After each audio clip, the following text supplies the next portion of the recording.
Cooker விசில மறந்து உணவு வீணாகி போச்சா? இனி அந்த கவலையே வேண்டாம். வழங்குகிறோம் உலகின் முதல் விசில் கவுண்டர் குக்கர், புதிய அல்ட்ரா குரோனோ. அல்ட்ரா என்றால் ஆரோக்கியம். திருச்சி துறையூர் 22வது வார்டு திமுக கவுன்சிலர் வீரமணிகண்டன். இவரது வார்டில் நகராட்சிக்கு சொந்தமான பூங்காவில் எவ்வித அனுமதியும் பெறாமல் தன் சொந்த பயன்பாட்டுக்காக அறை ஒன்றை கட்டியுள்ளார். இதற்கு நகராட்சி கமிஷனர் கண்ணன் மற்றும் மேலாளர் உட்பட அதிகாரிகள் உடந்தையாக இருந்துள்ளனர். வீரமணிகண்டனும் அவரது கான்ட்ராக்டர் நண்பர்களும் விளையாட நகராட்சி பூங்காவை ஆக்கிரமித்து உள்ளரங்கு பேட்மிண்டன் மைதானமும் கட்டியுள்ளனர்.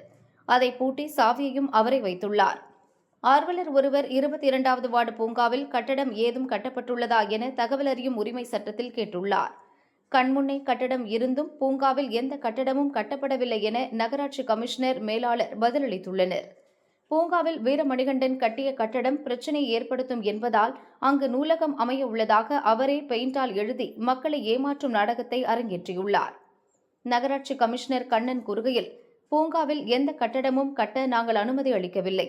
புதிய கட்டடம் கட்டப்பட்டது குறித்து நடவடிக்கை எடுக்க போலீசில் புகார் அளித்துள்ளோம் என்றார். பூங்கா இடத்தை திமுக கவுன்சிலருக்கு தாரை வார்த்து கொடுக்க தயாராகிவிட்ட அதிகாரிகள் மீது நடவடிக்கை எடுக்க ஆர்வலர்கள் கோரிக்கை விடுத்துள்ளனர்.